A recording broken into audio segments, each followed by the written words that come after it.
ποια έφυγε στη φύση για να γράψεις αυτή την ιστορία που δεν την περίμενα ποτέ από σένα. Δηλαδή που είμαι τελείως. Η ιστορία που ξεκίνησε στην αρχή έγινε ήταν μόνο η πρώτη ιστορία. Από εκεί ξεκίνησε. Αλλά όταν ξεκίνησα να γράφω την ιστορία του Δημήτρη, τελείωσε σε... πόσες σελίδες Α4 ήταν, νομίζω με πάρα πολλά κενά, γιατί έχει πάρα πολλά κενά. Ήταν περίπου 12 σελίδες Α4, βιβλίο δεν ήταν, διήγημα δεν ήταν, τίποτα δεν ήταν αυτή η ιστορία από μόνη της και δεν είχα κανέναν άλλον στο μυαλό μου. Υπήρχε μόνο η πρώτη ιστορία όταν ξεκίνησα και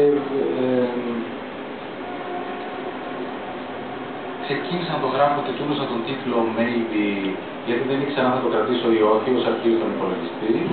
Ήταν Maybe.doc και μετά το έμεινε το Maybe, δηλαδή μου καρφώθηκε αυτό το Maybe ως ίσως μπορεί, που είναι και τα δύο μαζί για την ελληνική γλώσσα και μου καρφώθηκε στο μυαλό μου το τι θα μπορούσε να ήταν ίσως γύρω από τον Δημήτρη και ποια θα μπορούσε να ήταν η ιστορία του πέρα από το ότι είναι ένας άνθρωπος ο οποίος δέχεται τη σεξουαλικότητά του και τον έρωτά του και έμεινε σε ένα χωριό έδωσε συνέχεια μόνο για τον έρωτά του και έτσι άρχισα να σκέφτομαι έναν από τους υπόλοιπους και όταν έγραφα τον Παύλο, ας πούμε τον αδερφό, δεν είχα στο μυαλό μου τον πατέρα. Και όταν έγραφα τον πατέρα δεν είχα ακριβώς στο μυαλό μου τη μάνα, όλα το ένα ήταν μετά το άλλο. Δηλαδή, κουτουρού είχε το βιβλίο. Έξω από την αλήθεια, το οποίο... Ναι, αλλά το δούλεψα αρκετά, γιατί δεν μου πες ότι το δούλεψες όλο, γιατί είναι πάρα πολύ σωστά γραμμένο. Το δούλεψα πάρα πολύ στο μυαλό μου.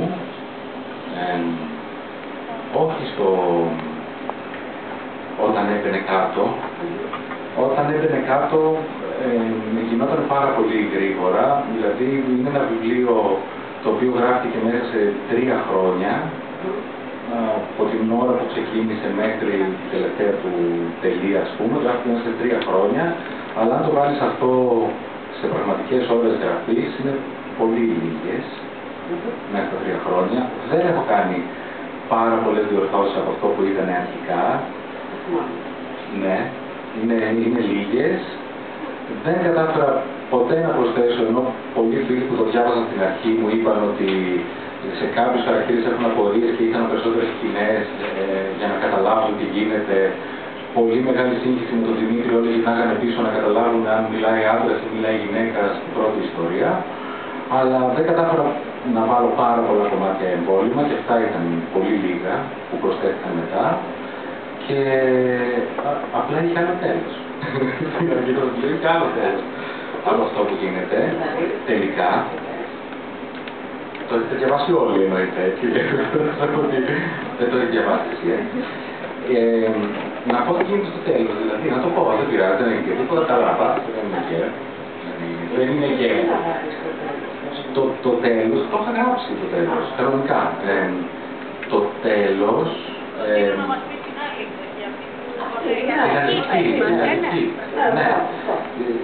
Στην αρχική εκδοχή δεν υπήρχε ο φόνος.